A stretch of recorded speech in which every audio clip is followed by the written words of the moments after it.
ఆ శౌర్యగాడు చచ్చాడు. వాడి అండ చూసుకుని రెచ్చిపోయిన కళ్యాణి కూడా ఇప్పుడు చచ్చిన శవంతో సమానం.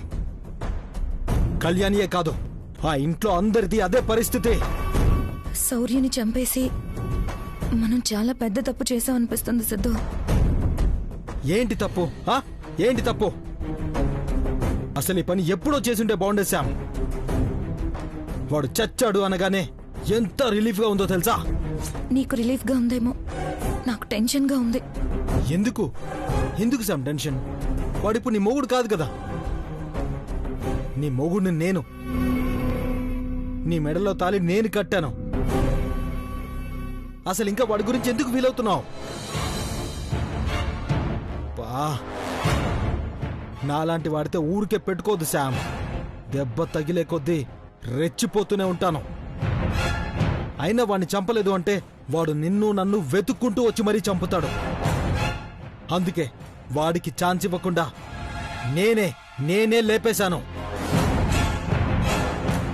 వాడిని చంపడానికి మొదటిసారి సుపారీ తీసుకున్నాను శ్యామ్. ఆ డబ్బులు ఎలా వచ్చాయో తెలుసా? ఎవరిచ్చారో తెలుసా? భాయ్ గ్యాంగ్. వీడు పోలీస్ ఆఫీసర్గా ఛార్జ్ తీసుకున్న కొత్తల్లో బాయ్ని చాలా ఇబ్బంది పెట్టాడు. అందుకే వీళ్ళు వాణ్ణి వేసేయడానికి వెయిటింగ్. నేను తగిలాను, నాకు ఆఫర్ ఇచ్చారు. వెనక బాయ్ ఉన్నాడు కాబట్టే ఆ బాంబ్స్ గన్స్ అన్నీ వచ్చాయి. ఇప్పుడు వాళ్ళ కసి తీరింది, మనకి అడ్డు తొలగిపోయింది. ఇక కళ్యాణి ఉన్నా లేనట్టే. Kalyani chapter close.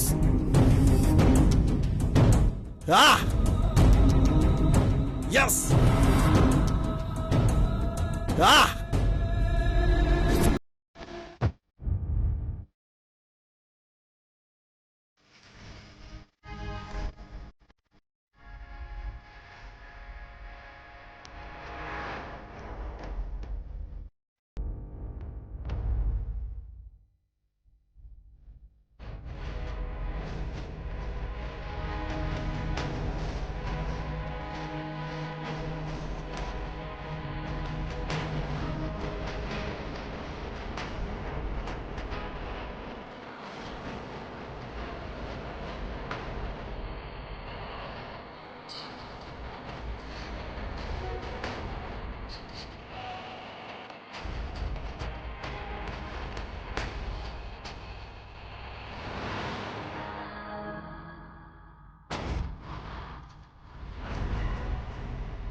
అమ్మా లేమ్మా, కొంచెం జ్యూస్ తాగు.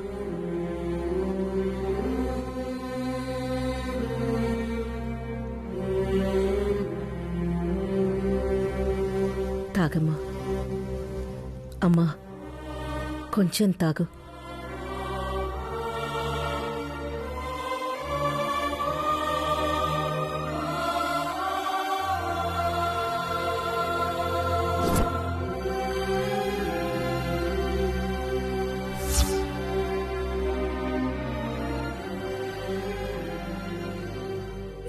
దీపం వారిపేసి ఆ దీపానికే దీపం పెడుతున్నావు కదే. అంత నా కర్మే, నా కర్మ, నా కర్మ, నా కర్మ. దమయంతి ఊరుకో.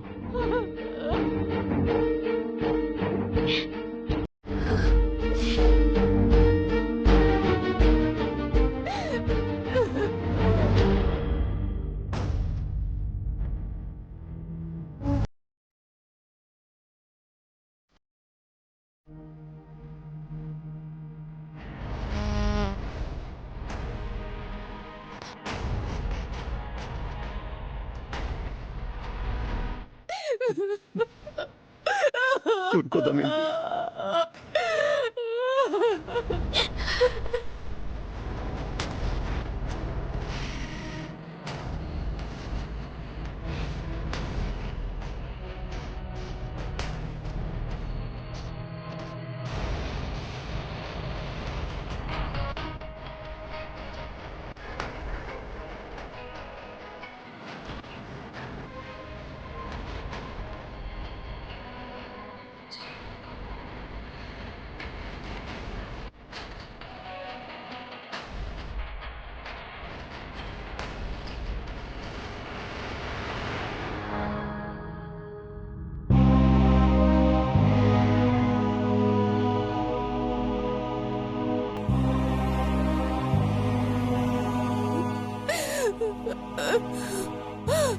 మిమ్మల్ని పరామర్శించడానికి ఐజీ గారు వస్తున్నారు.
ఇలాంటి సిచ్యువేషన్లో నేను మీ ఇంటికి రావాల్సి వస్తుంది అనుకోలేదు. శౌర్య గురించి నాకు బాగా తెలుసు. అంత మంచి ఆఫీసర్ చనిపోవడం నాకు చాలా బాధగా అనిపిస్తుంది.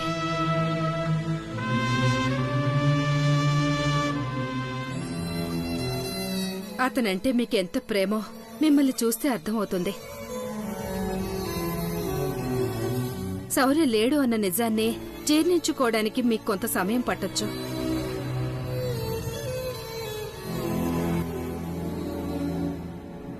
మీ కుటుంబానికి డిపార్ట్మెంట్ సైడ్ నుంచి ఎలాంటి హెల్ప్ కావాలన్నా చేయడానికి మేము సిద్ధంగా ఉన్నాం.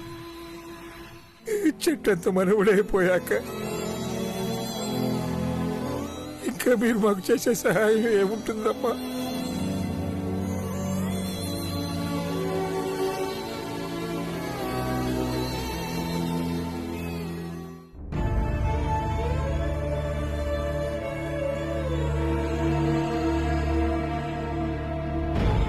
మీకు జరిగిన నష్టం ఎవ్వరూ తీర్చలేనిది.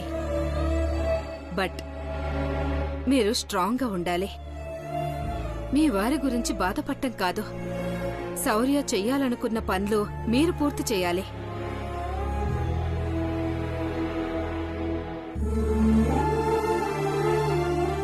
హాస్పిటల్లో మీరు అడిగారు, శౌర్యం చంపిన ఆ హంతకుడు దొరికితే నాకు అప్పగించండి, నేనే చంపేస్తాను అని. అలా చేస్తే అది నేరం. అదే డిపార్ట్మెంట్లో ఉండి మీరు ఆ హంతకుడికి శిక్ష పడేలా చేస్తే అది మీ డ్యూటీ.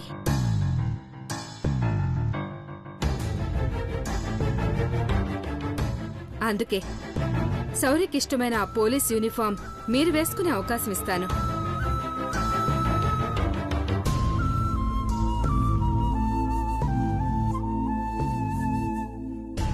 డిగ్రీ ఇంకా పూర్తి కాలేదు కాబట్టి కొద్ది రోజులు కానిస్టేబుల్ గా జాయిన్ అవ్వండి. వద్దు, నాకే జాబ్ వద్దు. మా ఆయన జ్ఞాపకాలతో నన్ను ఇలా బతకనివ్వండి.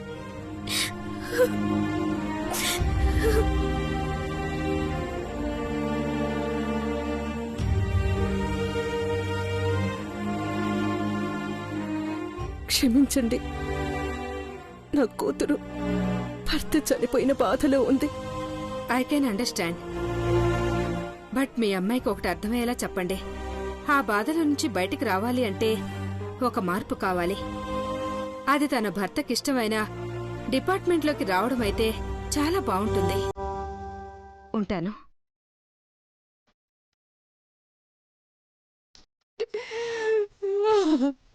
ఊరుకో దమయంతి, ఊరుకో.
కళ్యాణి కళ్యాణి కళ్యాణి కళ్యాణి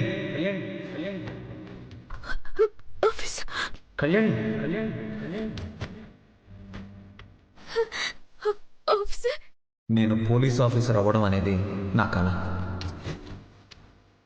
ఆ కళ నా చిన్నప్పటి నుంచి నాతో ప్రయాణం చేస్తూనే వచ్చింది. నా కళ నిజం చేసుకోవడానికి నేను ఎన్ని కష్టాలు పడ్డానో, ఎంత కసితో ఐపీఎస్ చదివానో నాకే తెలుసు. పోలీస్ ఆఫీసర్ అయ్యాక అధికారంతో వచ్చిన అహం కావచ్చు, నేను చాలా రూడ్గా ఉన్నాను. నిన్ను పెళ్లి కూడా అలాగే చేసుకున్నాను. కానీ నన్ను మార్చి అడుగడుగున ప్రేమగా నాకు సపోర్ట్ చేసిన నువ్వంటే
ఈ వయసులో నీకు రాకూడని కష్టమే వచ్చింది. అలా అని జరిగిన దానికి బాధపడుతూ కూర్చోటం కాదు. ఆ కమిషనర్ గారు చెప్పింది నిజం. నువ్విప్పుడు శౌర్య జ్ఞాపకాల్లో బ్రతకటం కాదు చేయాల్సింది. శౌర్య ఆశయాల్ని బ్రతికించాలి. భార్య అంటే భర్తలో సగం అంటారు. భర్త చనిపోతే భార్య చనిపోయినట్లే అని కాదు. అతని ఆశల్ని ఆశయాల్ని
దమయంతి, వాడు లేడన్న దగ్గర నుంచి నువ్విలా ఏడుస్తూనే ఉన్నావు.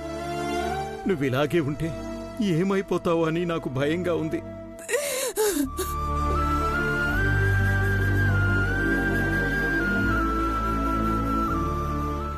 మొన్నటిదాకా నా కళ్ళ ముందు తిరిగిన బిడ్డ లేడండి. నా ఒక్కగారొక్క బిడ్డ నన్ను ఎలా అన్యాయం చేసి వెళ్ళిపోతాడు అనుకోలేదు.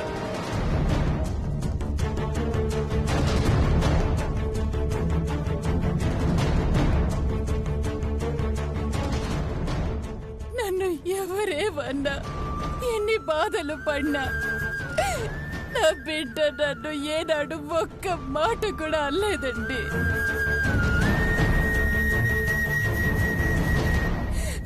నా మాటకి ఎదురు చెప్పలేదు. అలాంటి నా బిడ్డ నన్ను వదిలి వెళ్ళిపోయాడు. ఈ అమ్మని అనాథని చేసేసాడండి.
దమయంతి, దమయంతి,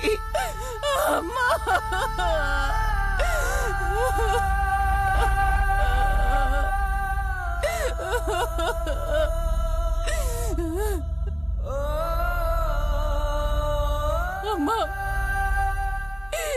నీ మనవడు చూడు, మనల్ని ఏడిపిస్తూ ఫోటోలో వాడేలా నవ్వుతున్నాడు.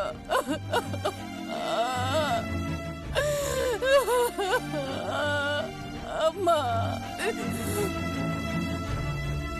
నీకింత కష్టం వస్తుందని నీ కల్లో కూడా అనుకోలేదు.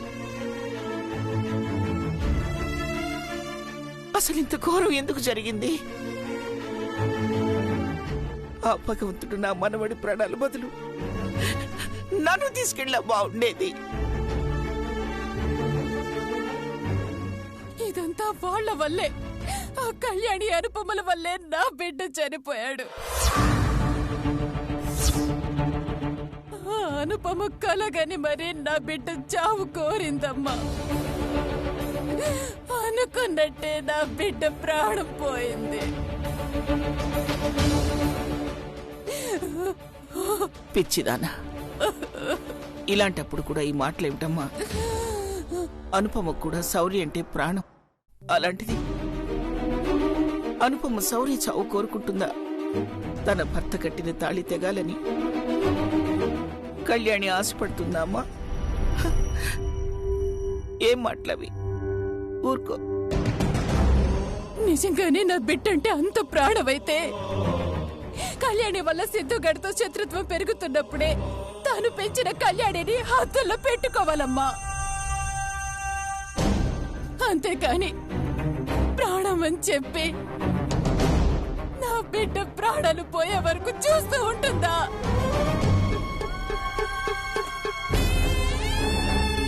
అయినా అనుపమకేం తెలుసమ్మా కడుపు తీపి గురించి, కన్న ప్రేమ గురించి.